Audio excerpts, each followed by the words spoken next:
negara superpower. Kendali atas energi membuat Amerika menjadi juara dunia karena energinya adalah oil and gas. Amerika sejak tahun 70-an pengendalinya, terutama mengendalikan transaksinya selain kendali teknologi dan distribusinya. Kemudian dunia coba digeser ke non-fuel oil atau bukan minyak dan gas. Salah satunya Tiongkok yang coba saingin Amerika dalam kendali energi di luar minyak bumi. Pejuang-pejuang non-fuel oil ini akan membangun sumber energi bukan lagi berbasis oil and gas, tetapi baterai sebagai penyimpan dengan solar panel, tenaga air, tenaga angin, panas bumi, dan tenaga nuklir sebagai pembangkitnya.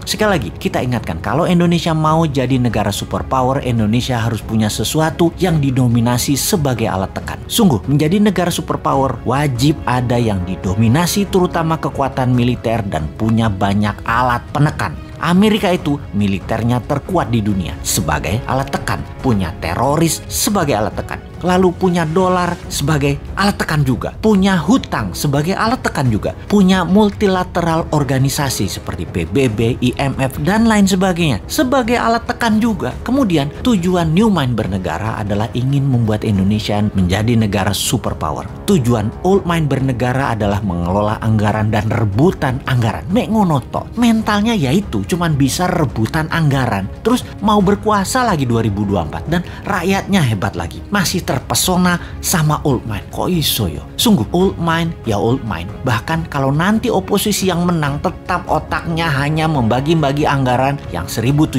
triliun APBN doang. Itu aja yang direbutkan dan fulus itu dibagi-bagi geng Senayan dan geng pejabat kroni mereka nanti. Sekedar mengingat 1.700 triliun setahun anggaran negara atau senilai 130 billion dolar itu sama dengan 500 perusahaan yang ada di Forbes, alias ada 500 perusahaan di dunia ini yang omset per tahunnya atau nilainya lebih dari 130 billion dolar. GE misalnya, omsetnya 250 billion dolar, lebih besar dari APBN Indonesia, dan untuk mengelolanya hanya perlu seorang CEO, bukan presiden. Bahkan tidak harus membelah dua negara, bukan harus membelah kampret, cebong, kadal gurun. Membelah dua bangsa Indonesia itu tidak saling tuduh antar ras, yang satu berbungkus agama, yang satu berbungkus materi jadi takut miskin. Alphabet misalnya, perusahaannya Google, nilainya kalau valuasinya saat ini adalah 600 billion dolar. Tesla itu 300 billion dolar. Apple 1.000 billion dolar atau 8 kali APBN Indonesia. Semuanya jauh di atas APBN Indonesia yang diperebutkan setiap 5 tahunan oleh para politisi yang niatnya katanya untuk rakyat padahal tidak. Makanya kalau Old Mind masih mau jadi pemimpin, paling pol yaitu eker-ekeran APBN. Beda kalau New Mind yang jadi, asli beda. Nggak rebutan APBN, pada rebutan punya proyek bisnis pribadi dan korporasi yang berjalan baik karena mereka nanti bisa dapat pinjaman 5 kali lipat dari nilai aset yang bunganya 0%. Jadi APBN yang dalam setahun nilainya 130 billion atau 1.700 triliun rupiah bisa naik ke 1.000 billion atau 15.000 triliun dengan gampang, tanpa injek kaki rakyat dengan pajak tinggi, tanpa utang IMF, tanpa jual nikel ke Tiongkok. Mengapa bisa? Karena kita tidak mengerjakan apa yang Old Mind lakukan, misalnya menjual nikel mentahan, tetapi nanti nikelnya jadi diolah baterai di Indonesia 100% terlebih dahulu. Finish produknya baterai, bukan nikel smelter. Indonesia jadi raja baterai beneran, bukan ingin jadi raja baterai. Bahkan mobil SMK nanti bertenaga baterai kalau mobil itu nanti muncul. Kalau sekarang kan masih dipingit, namanya juga Satrio Piningit. Karena mobil SMK itu sekali lagi, itu sesungguhnya Satrio Piningit itu aslinya yaitu.